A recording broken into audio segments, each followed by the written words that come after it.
रूमी ज़माना हज़रत अक़दस हज़रत वाला कराची रहमतुल्लाहि अलैहि मलफूज़ातिल किताब मवाहिब रब्बानिया।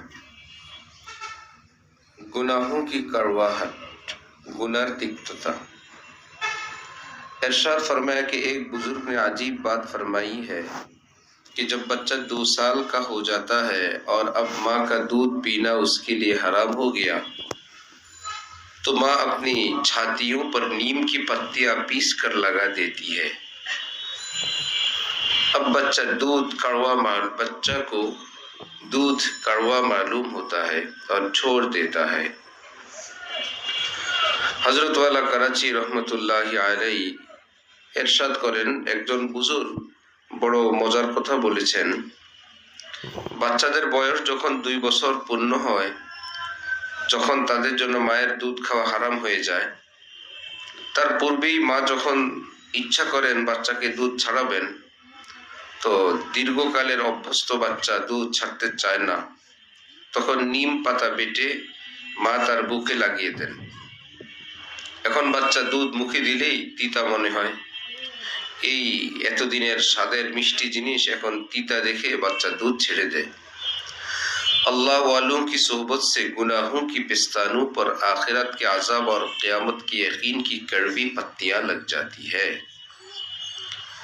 আল্লাহ ওয়ালাদের সোহবতের বরকতে ওইরকম গুনাহের উপরেও তিক্ত পাতা বেটে দেওয়ার মতো এরকমটা মনে হয়। কেয়ামতের আযাব, আখিরাতের আযাব, কেয়ামতের ভয় ইত্যাদির কারণে যে গুনাহ মিষ্টি ছিল সেটা এখন মনে হয় ভীষণ তিক্ত হয়ে গেল। ফির গুনাহ কড়वे मालूम होते हैं। आखिरातेर भये गुनाह तिक्त मने हुआ शुरू है। फिर अगर मुफ्त में भी गुनाह मिले तो वो कबूल नहीं करता। তারপরে যদি গুনাহ ফ্রিতেও পাওয়া যায়, সেই দিকে সে হাঁটে না, সেই পথে সে চলে না। কারণ গুনাহ ফ্রি, আমার ঈমান তো ফ্রি না। কেউ যে কোনো খাবার দিলেই জ্ঞানী এবং বুদ্ধিমান মানুষরা খায় না। খাবার ফ্রি, আমার পেট তো ফ্রি না। এই খাবার খেলে আমি অসুস্থ হব। যতই বলুক ফ্রি। দাওয়াতে যায়, দামি দামি খাবার পেশ করে, যার যেটা পরহেজ করা তো সুন্নত, যে যেটা খাওয়া না খাওয়া, যেটা বর্জন করা, এরকম বেশি চলা সুন্নত। হাজার ফ্রি দেখ, যার ডায়াবেটিস আছে সে মনে করে খাবারটা তো ফ্রি, আমার স্বাস্থ্যটা, আমার দেহটা তো ফ্রি না। ঠিক গুনাহ যদি কেউ এইরকম ফ্রিতে তার সামনে পেশ করে, সেই পথে সে হাঁটে না। হযরত ওয়ালা করাচি রহমতুল্লাহি আলাইহি বলছিলেন যে ইউরোপে হযরত ওয়ালার মুরিদিন মুহিব্বিনরা সেখানে গুনাহের পরিবেশের কথা বলছিলেন যে হযরত আমাদেরকে গুনার দিকে আহ্বান করে, এরকম নোংরা দেশ এখানে। হযরত বলেন, আমি তাদেরকে সেখানে পুরা পরিস্থিতিটাকে এইভাবে ব্যক্ত করলাম, উসনে কাহা কাম হিয়ার, কেউ তোমাকে বললো আসো ভাইয়া গুনার দিকে যাই, मैंने कहा नो प्लीज, আমি আমার মুরিদদেরকে বলে দিছি তুমি বলে দাও নো প্লিজ, আমি সেই পথে যাব না। উসনে কাহা কিয়া ওয়াজা, কারণ কি, আমি যাকে আহ্বান করি সে তো আমার এই নেশার জগতে, হারাম জগতে আসে। ফ্রি তোমাকে মুফতে আমি তোমাকে দিলাম আর তুমি এই পথে আসো না। উসনে কাহা কিয়া ওয়াজা, मैंने कहा खौफे खुदा, সে বলল কারণ কি, আমার এই ফ্রি সুযোগ তুমি নিচ্ছ না, ব্যাপার কি বলে দাও। যে খৌফে খুদা, আর কিছু না। আলাম ইয়ালাম বিআন্নাল্লাহ ইয়ারা, কেউ দেখবেন না, আল্লাহ তো দেখবেন। কেউ জানবে না, কিন্তু এই বলে কি আমার আমলনামায় লিপিবদ্ধ হবে না? কেউ বুঝবে না, এই জন্য কি আমার আল্লাহ অসন্তুষ্ট হবেন না?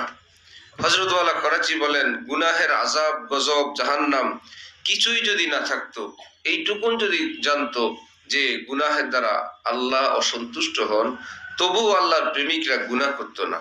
আযাব নাই, গজব নাই, শাস্তি নাই, শুধু এইটুকুন যে আমার আল্লাহ অসন্তুষ্ট হন। যে যাকে ভালোবাসে সে তার মন মতো চলে, কবরের আযাবের ভয়ে কিছুই তো না। আমার প্রিয় মানুষ এভাবে পছন্দ করেন, এই কাজ পছন্দ করেন। সে প্রিয়জনকে খুশি করার জন্য মানুষ কত না কোরবানি করে, কত কিছু থেকে বিরত থাকে। সেখানে তো তার কোনো আমল নামার কবর আযাব না। আমার প্রিয়জন অসন্তুষ্ট হবেন, সেই মাহবুবে হাকিকি আল্লাহ যার কাছে প্রিয় হয় সেও মনে করে আমার আল্লাহ অসন্তুষ্ট হবেন। আল্লাহুম্মা ইন্নী আউযু বিকা মিন সাখাতিকা ওয়া মিনান নার। নবীজি আল্লাহর কাছে পানাহ চাইছেন দুই বস্তুর।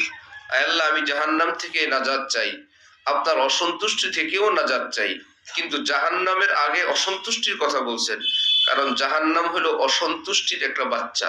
অসন্তুষ্টির কারণে জাহান্নাম, আগে অসন্তুষ্টি পরে জাহান্নাম। এই জন্য নবীজি আল্লাহর কাছে অসন্তুষ্টি থেকে আগে পানাহ চাইলেন। আল্লাহ, আপনার নারাজিগি, আপনার অসন্তুষ্টি থেকে আমি পানাহ চাই, জাহান্নাম থেকেও পানাহ চাই।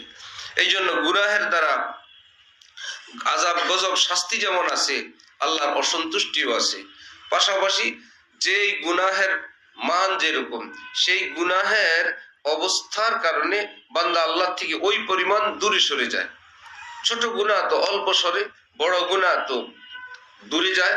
আর একই গুনাহ মনে করে যে একই গুনাহ যদি আবার হইলো, আমি তো দূরে সরিয়ে গেছি, আর কি না, আগে যদি 1000 গজ দূরে গিয়ে থাকি, সেই গুনাহ আবার করলে আরো 1000 বার, 1000 গজ আবার করলে আরো 1000 গজ।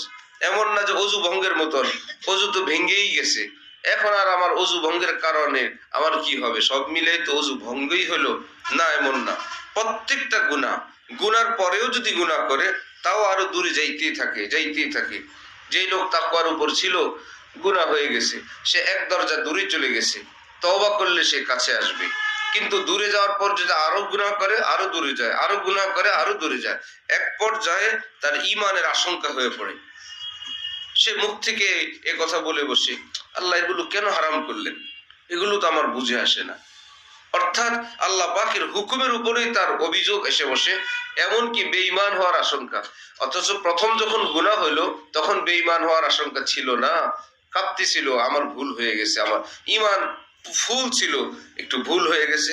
এই জন্য ভুল বিচ্যুতি হইলে দ্রুত তওবা করে নেওয়া, যতটুকু দূরত্ব হয়ে গেল তো হইলেই এখনই মেরামত করি, এখনই দূরত্ব মিটায় ফেলি। আর আল্লাহ পাকের থেকে দূরে যাওয়ার কারণে মানুষের এহসাস, অনুভূতি, বুঝ, জ্ঞান সব লন্ড ভন্ড হয়ে যায়। এই জন্য আল্লাহ ওয়ালাদের সামনে এইরকম কোন মানুষ গেলে যে চাল চলন কথাবার্তাই বুঝে ফেলেন যে ঠিক নেই। যেমন ব্রেক ফেল গাড়ি পিছন থেকে দেখলেই টের পাওয়া যায়, মনে হয় গাড়িটা ব্রেক ফেল করছে। কি ব্যাপার, চলার গতি দেখলেই বোঝা যায় যখন তখন অ্যাক্সিডেন্ট করবে। ঠিক আল্লাহ ওয়ালারাও কোনো মানুষের চলার গতি দেখলেই বুঝে ফেলেন যখন তখন ভয়ঙ্কর কোনো অ্যাক্সিডেন্ট করবে, ব্রেক নাই তার।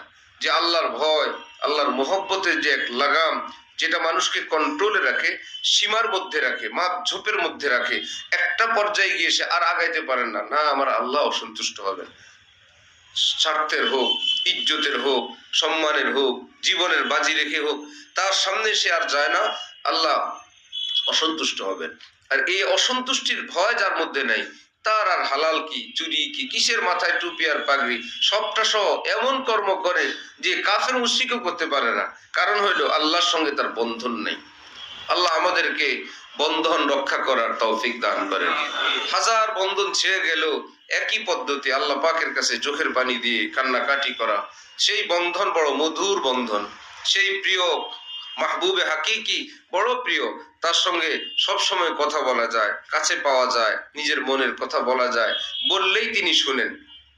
हम तुम ही बस आगा है इस रब्ते खफी से, मालूम किसी और को ये राज नहीं है। বান্দা এবং আল্লাহ 24 ঘন্টা যখন কথা বলতে চায় কথা বলতে পারে। পৃথিবীতে কোনো প্রিয়জন এরকম কেউ আছে? লা মুঝকো দেখা উনকি তারা কোই আগার है। হে বন্ধুরা, এরকম কেউ থাকলে আনো তো আল্লাহর মতন। এই জন্য मैं उनके सिवा किस पे फिदा हूं ये बता दे। আমি আল্লাহ ছাড়া আর কাকে ভালোবাসবো? থাকলে বলো, আমাকে দেখাও। আমি ডাক দিব, সাথে সাথে উত্তর দিবে। তুমি যাকে আনবা সে ঘুমায় থাকে, সে ব্যস্ত থাকে, তার ফোন বন্ধ থাকে, সে দূরে থাকে। আমার আল্লাহ সব সময় সাথে থাকেন।